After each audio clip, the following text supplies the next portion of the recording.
Yo, yo, yo, yo, yo, yo, yo. Big Kish back up in here. Looks like y'all liked it, that meal. So we got to finish cooking on this because y'all liked it, that video a whole lot. So we're going to go ahead and finish it off with the part two. You understand? The Akademiks era is over. Finally. Good. Good. Shout out to Rapperholics. Y'all know I don't like holding y'all. Without further ado, let's get it. Speaking of Kendrick, Kanye says that Drake is 100 times the artist that Kendrick Lamar will ever be. Same thing with Future and Young Thug as well in terms of what they've brought to the culture. And when Akademiks asks Kanye like what his issue with Drake is, Kanye attributes it to being, just like a family member that you don't really like. And that goes back to another interview Kanye did where he emphasized that, Kendrick wasn't supposed to kill his nemesis because if he... Oh, because they always showing up at Kanye events. That's why. I see why. Look, that ain't coming outside, man. Get over it. Get over it. He did, then if Kanye's a superhero, who is he supposed to fight in the movie? Where's the headline? Where's the interest if, his biggest nemesis is defeated? And it's crazy. I mean, to defend, Lawbury for 1 second here, Drake has always shown Kanye tons of love and given him grace, like when Kanye wanted to reconcile, Drake did. Drake has always emphasized how much of an inspiration Kanye was to his career. Something must have happened behind the scenes, probably with Kim Kardashian, that Kanye just doesn't want to touch on, and now Drake is the family member that Kanye simply doesn't like. But he still has to say that Drake is a million times better and a million times more important than Kendrick, and he couldn't stand to see Not Like Us and everything that came with the moment of Not Like Us last year throughout the battle. And it's similar to Akademiks, right? Akademiks saying that Kendrick killed hip-hop. Kendrick made it focused on the lyrics, on the battle raps. I'm telling you, both of them feel extremely threatened by the shift that Kendrick brought with Not Like Us. But then when Kanye stepped on the scene, remember, there was a side of hip-hop that was like, yo, he corny. You know what I'm saying? Because his rhymes was basic. He was like, you know what I'm saying? But that's why Jay was like, nah, you corny. You know what I'm saying? But then there's some people was like, yo, we love it. It's easy to digest. You know what I mean? But he's angry that the metaphors is back. Yeah, he angry. Now he got searched them battle raps and hope they pain be champagne.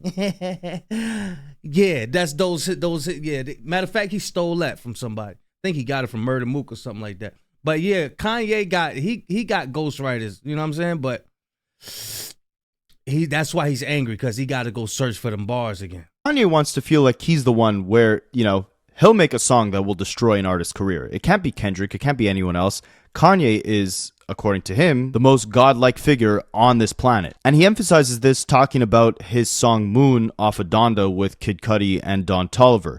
Even though Kanye was barely on that song, he attributes that song to the end of Frank Ocean's career. Not because Frank Ocean just voluntarily hasn't released an album in almost 10 years at this point.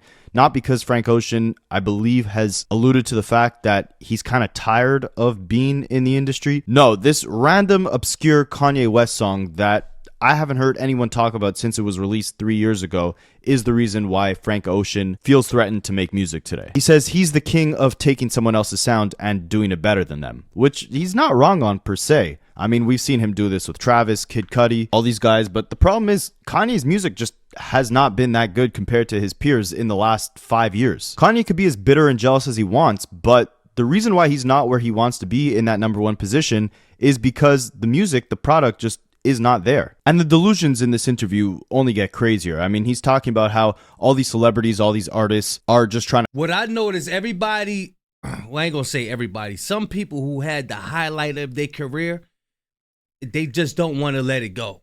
They don't want to let it go. Kanye, Drake, birds of a feather, flop together. They mad at Dot.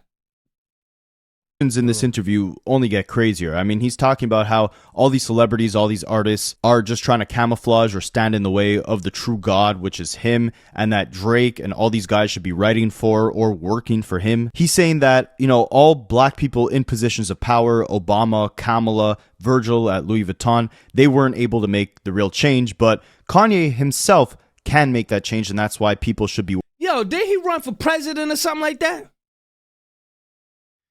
Ah, man. Yo, this dude is all over the place.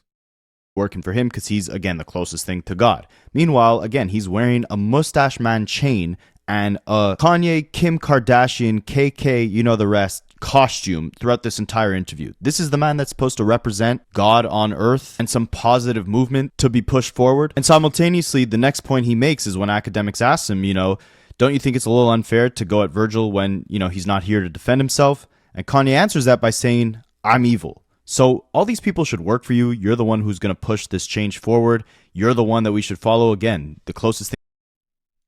I do not condone any form of hate speech towards anybody. Ty Dolla $ign writes. To God on earth, but at the same time, you're talking about being evil, and you attribute that to the fact that you're saying God is evil. Or sorry, he doesn't specifically say God is evil. He says God has the wrath. You can only play with God for so long. Virgil is deceased. Virgil can't play with Kanye. At this point, no one is trying to play with Kanye. No one is trying to even interact with him. He called Jay-Z's kids mentally disabled, using the R word to say it, and Jay-Z did not have a response. No one is responding to Kanye. The only thing, the most anyone is saying is Jay-Z knows something. Jay-Z, unless Puffy gave Kanye some of them tapes, and everybody's scared of Kanye because he got them tapes. Because listen, man. Listen, bro. Something's up with the dude. Something's up with him. He running around here saying all this nonsense and getting away with it. Or at least we think he getting away with it. Right? They probably just waiting for the perfect moment. You know how they do. Ty Dolla $ign saying, I don't condone any form of hate speech. Kanye is absolutely alone in this echo chamber, yelling out to absolutely no one. Yes, no one at this point can cancel him, but no one at this point is even trying to challenge him. There's no point. Yeah, he then talks about this invisible hand that's been, suppressing him for his whole career. Him not getting his Nike deal. Virgil getting the Louis Vuitton deal over him. Then he compares it to Kendrick's invisible hands puppeteering him into the Super Bowl and the Grammys. And then he talks about how, he was J. Cole and Drake and Travis all in one before they existed. Before, as he puts it, they put the quote-unquote Lucian battery packs in them to distract the world from the true leader, which is him. And in a lot of ways, there's tons of parallels between where Kanye's at and where Akademiks is at.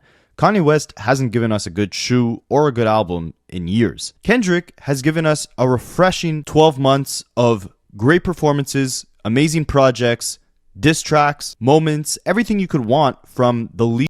Man, Dot gave us lyrics, punchlines, bars, bell-bottom jeans, a chain, a hat, sneakers, all that. Talking about leader of the culture. And with that, quote-unquote Lucian battery pack in Kendrick, it distracts the public away from all these BS antics that Kanye is on. It's the same thing with Akademiks. Akademiks thrives off the violence, off the RICO cases, off the trauma that these rappers experience in their communities when they grow up. He's not sitting there breaking down bars. He doesn't like that. That's a direct threat to the type of media that propels him to the top of the tabloids. If the Lucian battery packs are in Kendrick rather than a Drake or a 6ix9ine, that's terrible for Akademiks' brand and for Kanye's brand. The power isn't in their hands anymore to control the narrative. And it's emphasized that this is what Kanye's trying to accomplish, right? In regaining that power, especially by the end of this interview, where he tells Akademiks that once he tweeted out that thing about, Jay-Z's kids looking, a certain way, that made the Mustache Man tweets that he had pale in comparison, seem way less worse. Akademiks said, that's the worst thing you tweeted out. And Kanye responded saying, or it was the best, or it was the strongest. So to Kanye, the strength doesn't lie in the innovation within your messaging, within your product, within your music, your shoes, your fashion, whatever it is. The power lies within how far you're willing to push yourself off the deep end and how hard you'll. He used to be a nice, humble kid back then. Yeah, I make beats. I do the beats. You know what I'm saying?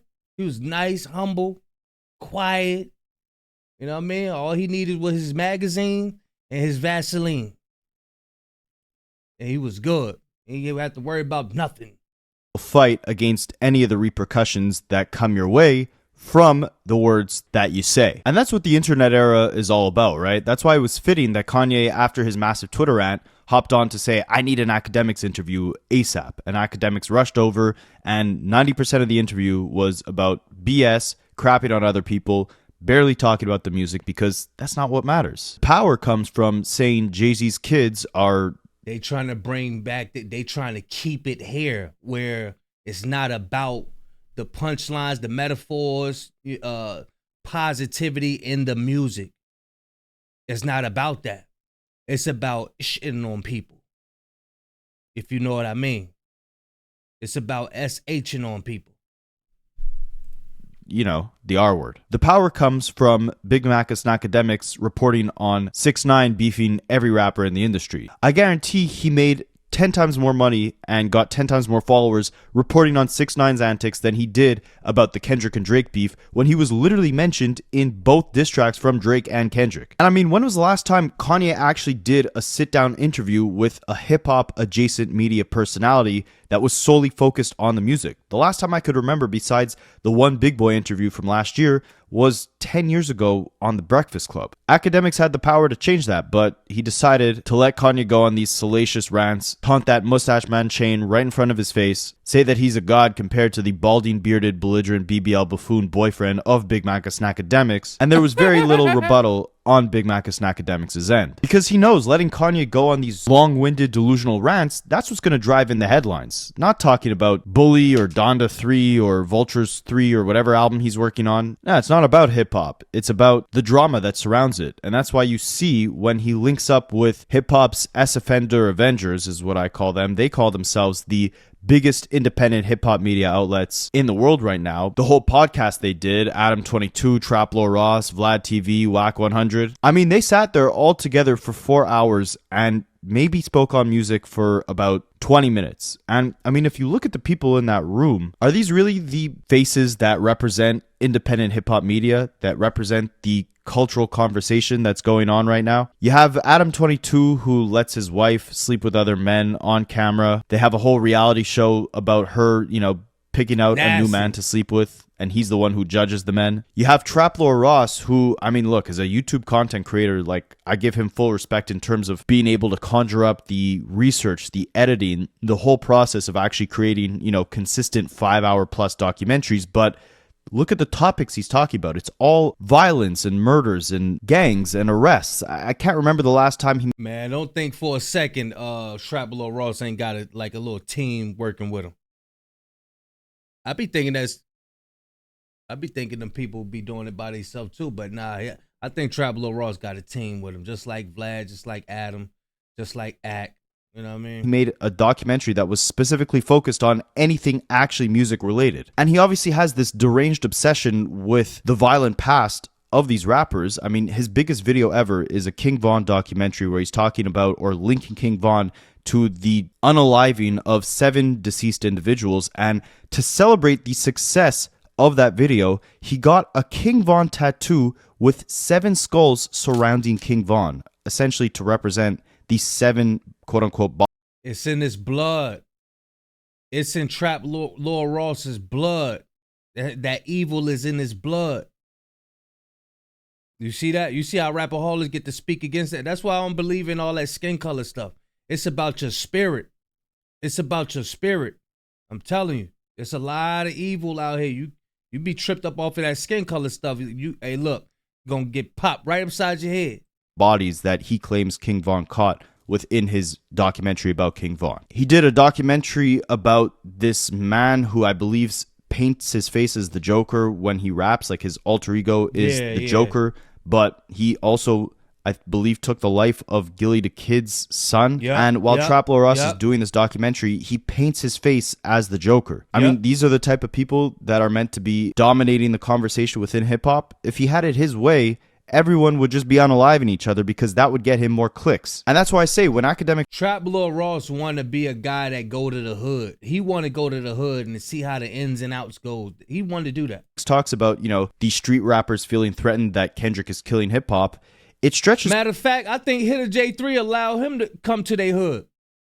Yeah, I think Hitter J3 allowed Trap Lord Ross to come out there. I think that was Trap Lord Ross, yep. Out there doing the documentary and all. He wanted to be in the hood so bad.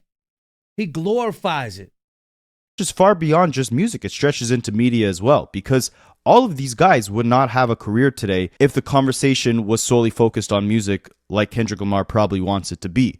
Kendrick Lamar doesn't do interviews. He doesn't talk on social media. He doesn't give you a reason to talk about him unless it's for his music. All of his tweets are just links to his songs, his albums, or his performance announcements. If he's the one running the game, a guy like Akademiks does not have much to talk about because, again, he's not sitting there carefully breaking down bars or breaking down. I want y'all to see something, man. His tweets are just links to his. Who has this many screens as a setup? Look at all them screens. You see how many screens that is? 1, 2, 3, 4, 5, 6, 7, 8. You got 8 screens. Let's say you do live stream. You do the live stream. You do YouTube. You do gaming. That's 3. What else you doing? Those the investigation screens. Those the background checks and all of that. I'm telling you, 8 screens. 8 screens. Songs, his albums, or his performance announcements. If he's the one running the game, a guy like Akademiks does not have much to talk about because, again, he's not sitting there carefully breaking down bars or breaking down themes within albums. That's a direct threat to the type of media that he's spearheading. If the conversation is shifted from violence back onto music, Akademiks' voice is a lot less important. Same thing with Traplo Ross, Vlad, all these guys. Whack 100. I mean, I don't know much about him, but I saw that leaked video of him naked in bed yelling at someone on Clubhouse, and I think that tells you all you need to know about the type of energy he's bringing to hip-hop media. I mean, it says something where, you know, in that whole room of a bunch of heads, you could make the argument that Vlad might honestly be the most normal one in terms of the content he puts out. I actually don't mind a lot of the stuff that Vlad puts out. I don't really keep up with, you know, all the criminal gang stuff, right? Like, I'll follow the Vlad TV interviews when he sits down with Boosie or Tony Ayo, or he actually... No, he's saying Vlad know more about the albums and all of that stuff. You know what I mean? But, I mean, Vlad get into that gangster stuff, too. He always wanted to be down to from back in the day. That's why Rick Ross and them had got at him back in the day. She did a great interview with the super producer J.R. Rodham, who brought in Jason Derulo, Ayaz, Sean Kingston. He had an amazing sit down with that guy for over 2 hours where they discussed, you know, the state of music in the early 2010s, all the artists that he broke, how he started his own label, how he was producing, writing music, all the hits that he concocted, really giving a glimpse into behind the scenes on, you know, how the music industry operates, how you could actually get your foot in if you have a knack for producing but want to take things to the next level and start breaking your own artists, having your own record label. But, of course, an interview like that doesn't get nearly as many views as an interview where Vlad is acting like the feds because, again, it's the drama that sells. Like Kanye said, like, that tweet is his strongest tweet because it's his most controversial. Why do drama sell, y'all? Why do drama sell? And I could see, I ain't gonna lie, I do hear Vlad say, hey, man, you want to get out the streets? You want to do this? You do. He do be asking people, do they want to get out the streets? And, hey, you know, don't live this type of life. You know, he do give that type of advice. Adam 22 and them, they don't do that. They don't do that. They don't give that advice. You need to get up out the streets, man, live a better life. They don't do that. But why do y'all think that drama sells so much? Because, I'm going to tell you, it's the evil that's in the people who watch, in the audience. It's the evil that's inside of them. The same people that be commenting or saying, yeah, we need to do better as a people, they're going to watch the evil. It's something in us. It's the evil that's in us that want to watch this. So I said, all right, boom. Okay, if we're going to be watching this evil stuff, we're going to be getting some lessons out of it. That's my whole objective. We're going to be watching some nonsense. We're going to get some lessons up out of it. And we're going to let that go into the airways. Some good biblical scriptures. Some good godly lessons and scriptures. At least. That's the least we could do, right? Controversial tweet. It's his most disgusting tweet. The most disgusting, salacious stuff is the stuff that's going to propel these guys to the forefront of the trending tab on Twitter, the top of the tabloids. Like, that's where the views have been for a long time. But with this battle, we saw something very different. We saw the conversation finally shift back onto music. We saw people breaking down these bars meticulously. I mean, I only got my foot in onto YouTube by discussing this whole beef before it even kicked off, right when Kendrick released Like That. The topic that gave me the ability to be able to sit here and talk hip hop every day was actual music, which shows you that there is most definitely a shift in the interest of hip hop fans that's deviating away from what Akademiks was at the forefront of, the violence, the RICO cases, the BS, and back onto the bars. And I mean, I could talk about, what these S-Offender Avengers talked about in their sit down. Yeah, I remember them the hood DVDs where the dude go to different hoods and stuff. Man, listen, bro. You know how much DVDs them joints sold? I'm telling you, people got a knack for looking at violence. They like looking at what's going on in other people's hoods and how they get down. People like that. They really like that. Them hood-to-hood videos, them gang wars, the gang violence, they love stuff like that. People be eating that stuff up. They eat it up. They were talking about, how Ruby Rose, when she was dated Playboy Cardi or Travis Scott when she was under 18, Wack tries to, I don't know if it's defend it or just say that that's not necessarily illegal depending on where they were. Akademiks is talking about how he has an unreleased, stream with her where she's talking about all that.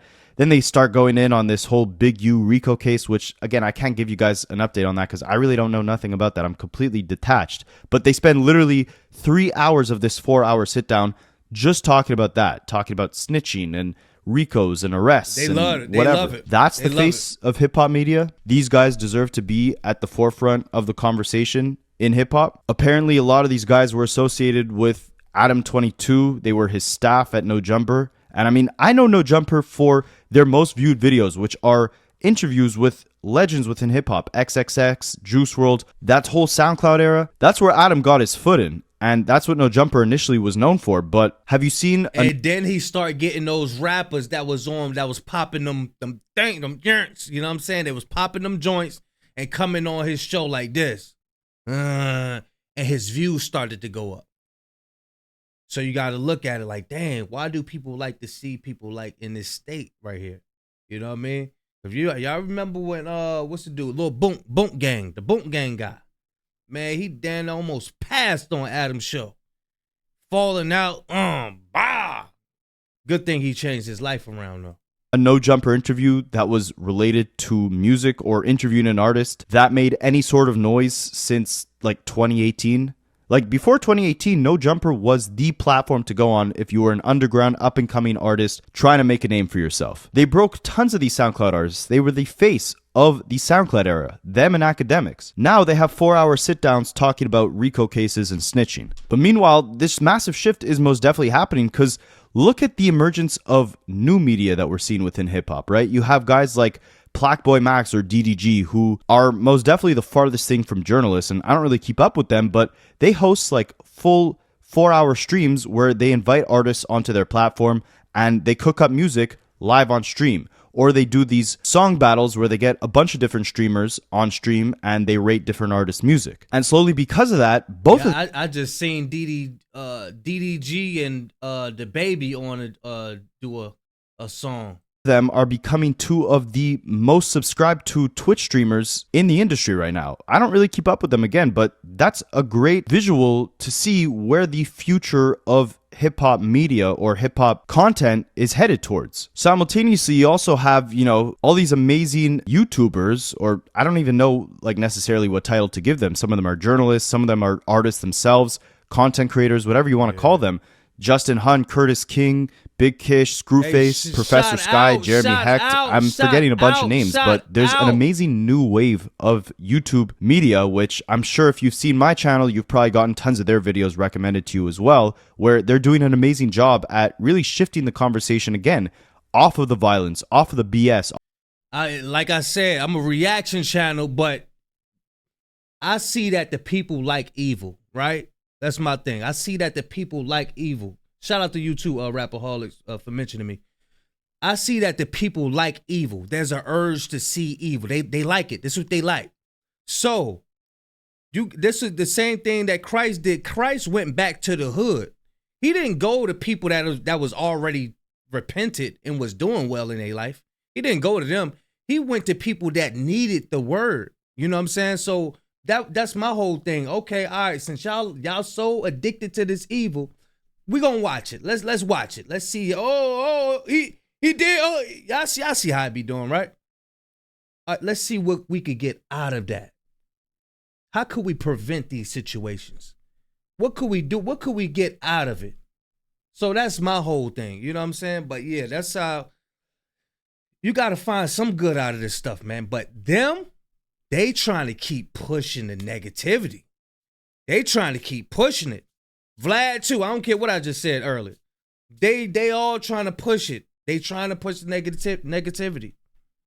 Off of the controversy and onto the music and the positive change that a guy like Kendrick being at the top of the game can bring to hip-hop overall. I don't know if I mentioned Big Kish, but shout out to him. Let's get it. And then they branch off and do their own online shows, the Culture Uniteds, the Collective, the Bigger Picture. All of those shows being centered on the music. Very much different to the sit-down between Adam22, Snackademics, and Vlad and all them that just happened. There's an amazing resurgence of collaboration and just refreshing conversation with new faces on YouTube, on these Twitch streams, wherever it is. And I hope one day I could be part of that conversation too. I'd love to collaborate with some of these guys that pop up on my feed all the time. They're amazing. And then you have Akademiks still getting... Hey, you need to show everybody that you're not what's the dirt. Hey, yeah, you need to, man, for real. In all these big looks, right? Like Kendrick and Drake both name dropping him on their diss tracks. You have him sitting down with Kanye West here. Even Playboi Carti, who is probably the biggest artist of this generation, previewing his new album for Akademiks the night before it was released. Akademiks was able to break all this new information about the features of the project, what it would sound like, etc. And then a day later, he's not even discussing the music anymore. He's discussing the first week sales, the controversy about Kendrick being on the project. I mean, it's not about the music. Again, the music takes a backseat to the drama. And there's a change happening that's a direct threat to him. I mean, you could even see this with Tyler, the Creator, sitting down with Nardwuar. That interview got 50,000 views in the first hour that it was released. And that's just on the media side. I mean, they're saying that Kendrick killed hip-hop. Tyler just sold out 6 nights in the LA Staples Center. If he's really controlling the conversation, not giving any other artist the opportunity to shine, how did Tyler go on to do that? How did he go on to sell 300,000 copies in the first week with his most recent release? Meanwhile, all these rappers Akademiks talks about, Lil Baby, 6ix9ine, A Boogie with the Hoodie, whatever, they're barely selling albums or tours. Kendrick isn't a threat to hip-hop. He's a threat to the toxicity that Akademiks thrives off of. The bar has been raised. And with Tyler, the Creator, even though he be doing some of that crazy stuff, you know what I'm saying? Like painting his nails, and there is some substance in his music. I was listening to it. He has substance that people are able to relate to. It ain't just bang, bang, bang, and you know what I mean? It's just the repetitiveness, like some of the guys that he just mentioned. You know what I mean? I would say that about Tyler. That's why he was able to sell. But them other guys that just got the repetitiveness and talking about the same old nonsense, those be the plants, man. Those be the plants. People want more. They don't want to be pacified anymore by the sexy, sleepy lullaby love songs. For a while Drake was at the top, all these artists could just coast because, like Kendrick said, the audience was pacified. You make music that pacifies them, he makes music that electrifies them. Hey, hey, look, that's crazy. It was meant for me to do this part 2. Y'all know I be trying to keep the videos at under 20 minutes. It was meant for me to come back here. It was meant for me to come back here, man. And it's a lot harder to make money when you have to make a good product to get recognition in any field, right? Like if I could just have ChatGPT write up all my videos, my life would be on easy mode, right? Yeah. I would just copy paste them, record the script, and put out like 10 videos a day. But it doesn't work like that, right? Like you guys come for the rhymes or my opinion or some sort of human element or hey, look, I don't know what. Them rhymes be off the chain in the beginning, boy. The Aubrey, no, he'd be like lullaby. I can't even do it. That's talent right there, man. Drop a comment on what you come to these Rapaholics videos for. But I know it's not to hear some generic BS, formulaic, nonsense take on something. And I think there's a silent majority that's craving for authenticity, that's craving for real music, real commentary, and I think that silent majority is getting louder. Like, there's always been an audience for the Kendricks, the J. Coles, but they take a lot of time off in between their releases. And in between that, there's Drake and 1,000 other mumble rappers to fill their spots. I mean, like Drake has said, you know, they take time off to live their private lives with their families, with their kids. He's really, as he puts it, quote unquote, living that rapper life. So a Kendrick and a Cole, because they take a couple years off with each album, they don't feel as omnipresent. They don't feel like the main face of hip hop at all times. And it's the same thing in the media, right? Like Akademiks has been able to maintain his spot where he's at because he is constantly on stream. He's constantly putting out material. I mean, I kept up with Akademiks for a long time. If you've been following him even for the last year, like he probably spent over 20 hours going through anything related to that Diddy case that just came out. He's probably done the same thing with that Big U Rico case, or the Young Thug Rico case, or the Lil Durk Rico case. But you know what's funny is he probably spent less than 30 minutes deciphering all of the diss tracks that came out throughout the battle, all of the new projects that we've got from Drake or Kendrick since the battle, even the new Playboi Carti album. I don't think he spoke on that project for more than 30 minutes since it released. And he had the thing before the entire world. But now, like he said, you know, like these artists feel threatened because Kendrick has all the buzz. They feel threatened to drop their albums because Kendrick has all the attention. And there's a reason for that, right? Like, it's way easier to report. It's going to fall on deaf ears. Whatever they drop is going to come and go. That's why they got to make this big old thing. Like they gotta make a big old scene for them to drop something. That's what they trying to do now. They're trying to make this big old thing about Kendrick. They don't like Kendrick. Act don't like Kendrick. Ye don't like Kendrick. They gonna all get together and do this big old thing for Drake's rollout. That's what they trying to do now. They trying to make a whole big scene. Yeah, don't nobody like Kendrick. He messing up hip hop. Yeah. Everybody, all this commotion going on while Drake try to do his rollout. And guess what Doc gonna do? Step on it. With that other 5 plus 5, go ahead and do it. Go ahead and do it. On, you know, the 6ix9ine drama or album sales and all the flops and the Rico cases and the Instagram beefs. That's what sells, and that's what's easiest to report on. That's why he could spend 20 hours going through these Diddy cases. That's why Everyday Struggle was great, because Joe Budden balanced it out. And that's why he's probably the biggest hip-hop podcast right now, because he ties in all the drama with also great breakdowns of the music. I mean, he comes at it from a rapper perspective. He was a rapper, so he can decode the music at a higher level than an Akademiks. But even he, for a while, deviated away from, you know, making his podcast strictly about music, because for a while, music wasn't selling like it used to. So therefore, his podcast wouldn't be, you know, listened to as much as it used to, because music has taken a back seat. People don't care about it. I mean, even now, Joe Budden is saying hip-hop is dead because all these rappers are getting locked up and dropping mediocre projects. And I mean, not to downplay his greatness, but I think because he's kind of minimized the greatness that we've seen in the last year, simultaneously his, you know, commentary within the conversation has kind of taken a back seat to a Company Man or a Curtis King or a Fantano, who keeps it